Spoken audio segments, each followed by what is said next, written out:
Please introduce yourself, state your name and DOC number for the record. Travis Brown, 413039. Right, Travis, my name is Brennan Kelsey. Along with me is Mr. Tony Marabella and Ms. Bonnie Jackson will be your panel. Have a parole interview, ask you some questions. You can respond at the end. You can make a statement, take a vote. You understand the process? Yes, sir. And I see you have some guests here. Looks like Vicky Murray, Amy Castaigne, Wilfred Castaigne. And It's like, then I see Kelsey is there. You're not on the list. okay, that's Dr. William Grand. He's my employer, Okay. or in the event that I make parole, Okay. he will be. And I'm John Grant. Oh, I didn't want to see you back. I'm sorry. This is his father. I'm sorry. Okay, good. That's good. We didn't have you on the list. All right. And at the appropriate time, we'll have, it looks like Miss Amy's going to make a statement. All right. Travis Brown, DOC number 4130039. You're a sixth class offender. Parole eligibility date 6/4/2023. Good time date 8/20/2031. Full term date 6/4/2032. 12 years, 11 months, 10 days. For habitual offender, simple escape, simple burglary of habit dwelling, 4 counts, simple burglary, 2 counts. Simple burglary here, habitual offenders. That's it. Does that sound correct? Yes, sir. That sounds correct. All right, would you answer Ms. Jackson, please? Good morning, Mr. Brown. How are you doing this morning? Good morning, ma'am. How are you? Thank you. There's some things I want to talk to you about, Mr. Brown. First of all, how old are you? I'm 44 years old. And how much time have you actually served on this charge? I've been incarcerated 2019.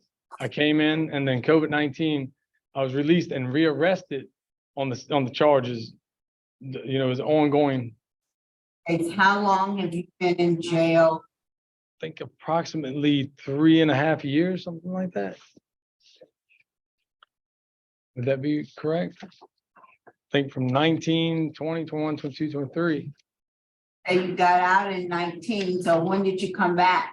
Okay, June of, what is it, June 20? I think it was June of 2020. I bonded out. Came back in 2000. It's like you went back to St. Tammany Parish Jail in 2019, June of 2019. And then I bonded out, and then I came back on June 2020. So Okay. I bonded out for approximately like a month, I think. Okay, well, let me just, tell you some things I'm a little bit concerned about. One is you're a 6th felony offender. You've been involved in a lot of criminal activity. Can you explain to us why your criminal history is so extensive? Yes, ma'am. Actually, it starts with the use of drugs. I was a drug addict. Unfortunately, it took me this long to realize I was an addict. When did you start using drugs? How old were you? I would say I was probably about 21, somewhere in there, 19, 20, 21, somewhere in that vicinity. It started with marijuana, but it gradually intensified to cocaine. What else besides cocaine? Just marijuana and cocaine was my drug of choice. I wasn't an opiate user. Just alcohol, I would drink moderately, but cocaine became an addiction. It came, something unmanageable. Did you seek any kind of treatment before you were incarcerated? Actually, I was doing AA meetings, and so at that point, COVID-19 had struck back in 2019, and it derailed me from. Okay, stop talking. Okay. You're 44 years old, correct? Yes, ma'am. Said you started using drugs around the age of 20. Correct. Yes, ma'am. So that was 20 years ago. We weren't dealing with COVID 20 years ago. Oh, no, My absolutely not. question is, you were on the street committing all these crimes, were you ever ordered as a condition of a parole to go through any kind of substance abuse treatment? I think at one point they sent me to a program called Blue Walters in lieu of revocation. And I went to Blue Walters, which was in Orleans Parish at the time. And What year was that? I want to say that was like 2005, ma'am, somewhere around that. And how long did you stay at Blue Wall? It was I think it was like a 8-week program, I want to say, something like that, 8 to 12 weeks, I think. And when you were released from there, what kind of follow-up care did you get? Absolutely none. Did you seek any? No, ma'am. Why not? At that time, I didn't come to terms that I was a drug addict. I wouldn't admit that I was a drug addict at that point in my life. What did you think you were? I just, I thought it was cool hanging out with friends, in the wrong crowds and wrong acquaintances, trying to be that cool person. I just thought it was just something that everybody was doing. Were you employed during that stretch of time? At that point, I'm sure it was on and off, ma'am. So, it wasn't nothing serious as far as a career or anything that I would be able to. What kind of job skills did you have? What kind of jobs did you have? Construction. And Go ahead. in construction, I'm not sure if the board's aware, but in construction, there's usually a lot of drugs and alcohol use when, you're dealing with some, people that's in that same field. It's kind of like framing houses, I was building houses and things like that. It wasn't commercial or anything, it was all residential, where, I guess you would say they don't have any guidelines as would, a commercial company or something like that. So a lot of drug users in that field. How far did you go in school? Did you graduate? I actually got a GED, ma'am. Did you get to the GED? Excuse me, ma'am. Did you get your GED? I think that was 2016. 2016. Okay. Now, I'm also looking at your revocation history. You've been revoked many, many times on supervision. Why have you had such a difficult time being successful when you've given the opportunity to be on parole or probation? Why have you struggled to be successful on supervision? Unfortunately, ma'am, when I left here last time, on parole and any other time before that, I was a drug addict that just was in need of, help where I could, tell myself that I was actually a drug addict. I just wouldn't come to terms with that. And I didn't believe that, recovery was going to be a lifetime thing. I didn't understand that. I didn't understand that that's what it's going to take to recover. It's going to take a lifetime of it, because I know that I'm now going to be a recovering addict the rest of my life. And so those times that I was released before, especially last time that I was released, I was so busy trying to give back a 20-year sentence that I wasn't focusing on the person that I was supposed to be focusing on, the drug addict that I was. And so when I came back 3.5 years ago, I did that. I focused on, look, Travis, you have a problem and you got to figure it out, because thus far, that same problem has got me where I'm at today. That same problem this is what it equals to every time. And that's what I'm trying to, I'm trying to come to terms that you have to understand now, Travis, that you're a drug addict. And so that's what I've done. I've started applying these steps. I picked up the 12-step book because I wanted to apply these steps to my life. And I wanted to see if they would apply to my life. And they do. Absolutely, they do. So that's what I've done. I've applied myself. Let me get you to slow down for a moment. You've been at DCI since when? September of last year? Yes, ma'am. I entered into the Department of Corrections DCI September of last year. Correct. Um. And I see that programs that you've taken are communication, money management, victim awareness, and values development.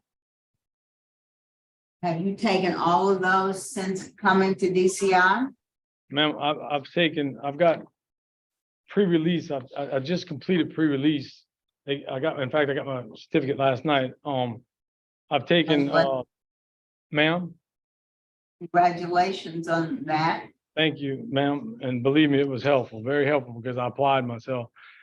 And, I've got, miscellaneous certificates where, Well, let me ask you this, Travis. I just don't see any real substance abuse treatment since you've been at DCI. See that you did any, and they don't see that you're involved in any. So why aren't you involved in substance abuse programs? okay, I actually went into AA. I take the AA. I go to AANA. I tried to get into a program here. I think it was the STAR program, correct? Mhm. It was the STAR program, but because I'm not an opiate user, they didn't feel the need, I guess to get the, I understand, but there are other programs. oh, yes, ma'am. I'm in living in balance, which each one of these actual programs that I'm enrolled in now has a substance abuse. And but you haven't completed them. You're just enrolled in them or on the waiting list. Is that correct? Well, I'll be finished on the 21st, correct? I'll be finished on the 21st with the living in balance and the nurturing and parenting programs. But even with those programs, I know it's going to be a lifelong. It's not. It's going to be a lifelong thing. That I'm going to go through. And my family members, in the event that I were to make parole or whatever, they got in touch with a place called Long Branch Recovery Center, which is in Covington, Louisiana. It's an intensive outpatient program. And it's 3 nights a week, Monday, Wednesday, and Thursday. Sessions will be held by a certified counselor. I will see a licensed therapist once a week. I will also see a licensed psychiatrist once a week. They will do random drug screens while in the program. The program's duration is 8 weeks, but upon completion of the program, they also have a aftercare with fellowship groups. And naturally, I would still, in between that, be seeking AANA meetings to, better my chances at success. Travis, when I look at your criminal history and importantly, your history of being violated, you've been violated almost every time you've been on any terms of vision. You've been using drugs almost, half of your life. And on previous occasions, you were in denial. You didn't think you were a drug addict, even though everything about you says drug addict. So why should I be confident in you at this point in time? Because a lot of people say the right thing. A lot of people know the right things to say. A lot of people even convince themselves sometimes that they're ready, Correct. but that isn't where they are. And so why should I be confident that all of a sudden the light has gone on and you recognize an addict and committed to all of these things, but in the past, that has not been what's happened. So talk to me about that. Absolutely, ma'am. So in the past, I can't change that. There's nothing I can do about the past. And I'm asking that you please, set that piece of paper aside that tells you who Travis was then and who Travis is now.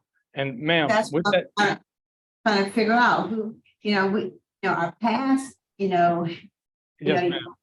we don't have a crystal ball, we can't look into the future, but we can look what a person has done in the past to give us some indication of what they might do in the future.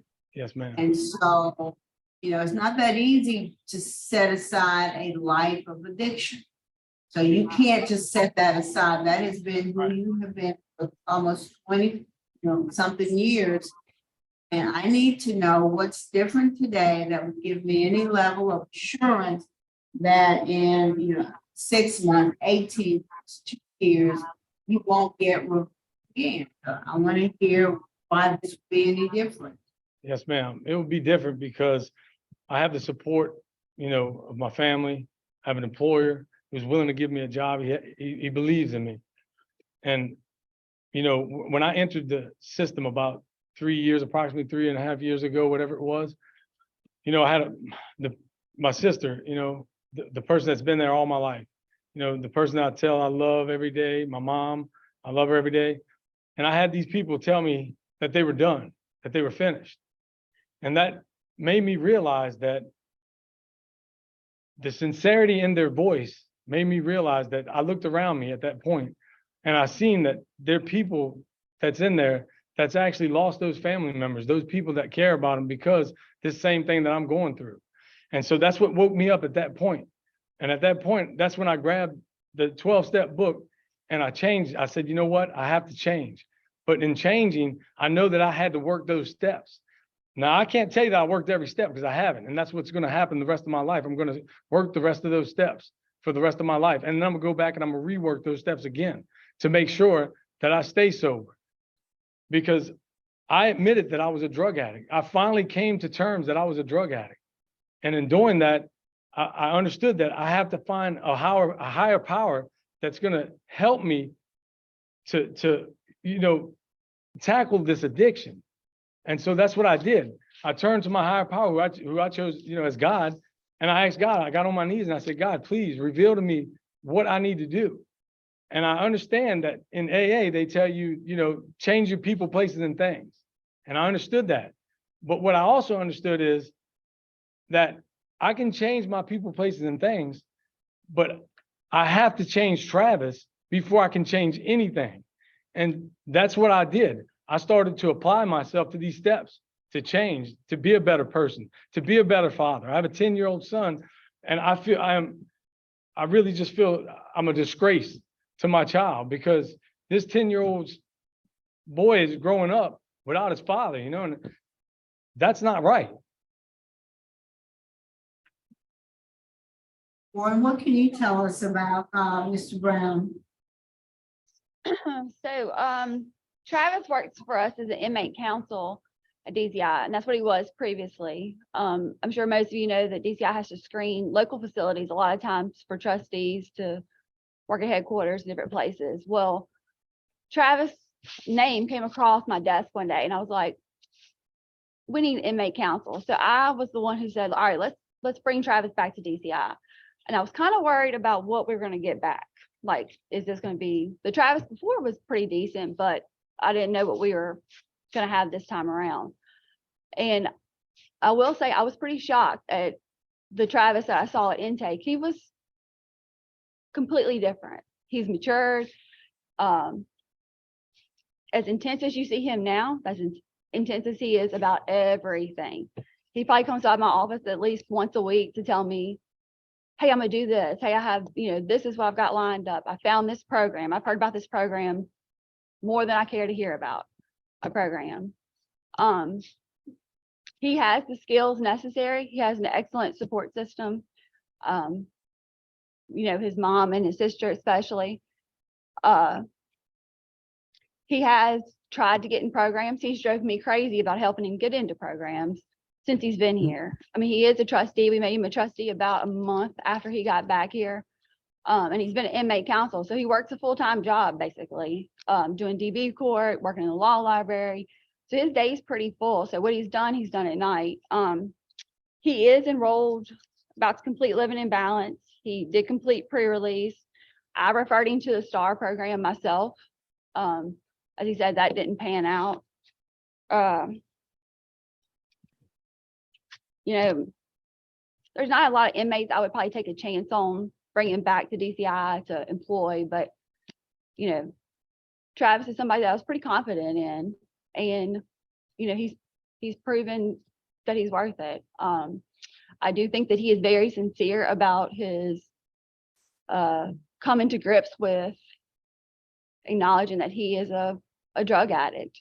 I didn't see that last time with him, but this time he's pretty serious about the fact that he is a drug addict and the fact that he, you know, has left his son without a father. You know, I mean, I think that kind of tears him up a little bit. We had a conversation about it this morning, you know, about how he's like, I can't, you know, I've done this to my son and I can't believe I've done that. So that's all I pretty much have to say about him. So he's almost done with living in balance. Yeah, I think he should complete it probably sometime this month, I The think. 21st is now. Probably closer to the end of this month. He's been enrolled since the very beginning of February. Has he done thinking for a change? I do not think he has on this incarceration. Did you take it previously? What's that? Thinking for a change? No, ma'am, I haven't. No, he hasn't done it this time around. You all have that available? Yes. When does it start again? Do you know? I do not know when it starts again, but I mean, we'll get with our mental health department and find out. All right, well, thank you very much for your input. That's all I have. All right, we'll hear from Miss Amy. Hi, good morning. I'm Travis. I'm Travis Brown's oldest sister. I wanted to be here to support him, the sister he was talking about that told him if he gets out and he does mess up, that I am finished. And I truly mean that. I love him to death. I will always stand by him. I feel like at this point, his son is 10 years old. And this is probably the most important time that he really needs to be in his son's life to teach him of the road that he went down and to make sure he does not follow that road. Not only just for his son, but for other people as well that have this addiction. And I can honestly stand here today and let you know he has never admitted to me that he was a drug addict until he's been incarcerated this time. Right. Thank you. Thank you. Thank you. Thank you for your. All right, Travis, would you like to make a statement on your behalf? I'm before the board and I'm asking the board to please take under consideration that I'm not that same person that entered this justice system 3 years ago. I know that my past is playing a big part here today, and I understand I'm very embarrassed. I'll tell you that for what I've done and what I didn't do. But I'm asking you to please consider that I now understand, and I completely understand that I'm going to need to recover for the rest of my life. And that's what I am going to do. I'm going to put forth those steps in my everyday life to be a better person, be a better father, a brother, a son, and a productive citizen. And that's it. And I would like to thank y'all for y'all's time. All right, thank you. Thank you for your comments. Ms. Peltier? Yes. We found out Thinking for a Change starts next Thursday. Our next class does. Just wanted to let you know. Okay, and what is that program in Covington that you referenced, Mr. Brown? It's called Long Branch Recovery. It's at 406 North Florida Street in Covington, Louisiana, 70433.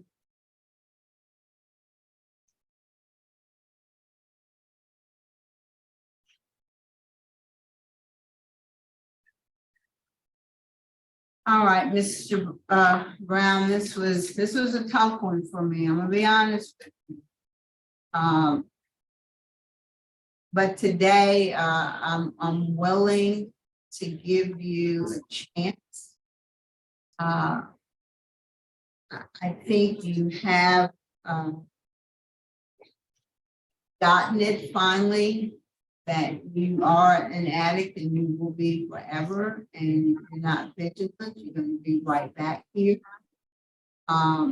So my vote would be to grant additional completion of thinking for change. And then upon release to enroll immediately into Long Branch recovery, remain there duration of the program, and to follow all aftercare recommendations. Just one vote, but that's my vote, Mr. Brown. Thank you, ma'am. Mayor Bella, Thank you, Mr. Chairman. Mr. Brown, I had all of the concerns that Judge Jackson had after listening to your interview, seeing the support that you have, hearing very positive comments from the warden. I'm willing to give you a chance as well. Vote likewise would be the same as Judge Jackson, a conditional grant on your completing the program that you mentioned, as well as enrolling in the Long Branch recovery program once you get out. Thank you, sir. I actually have two votes to grant your parole. Same here. We have, thank the ward. She played a big role in my decision, really gave you good support. And I believe you. I believe what you were saying to be truthful today. And we hear a lot of people that aren't very truthful. But I'm going to vote to grant your parole today for the same reasons. You'll have to complete thinking for a change. You've got to successfully complete that. When you get out, you'll attend Long Branch recovery in Covington. You'll follow up with aftercare. I want you to attend NAAA 3 times a week. I want you to do 4 hours of community service, give back to the community in some capacity, whether you give to a church or you talk to that rescue. And I want you to have a curfew from 10 p to 6 a. No sense in being out cutting up. 10 p to 6 a. So do you understand the stipulations? Yes, sir, I absolutely do. 3 votes to grant your parole. Your parole's been granted. Good luck to you. Thank you, board.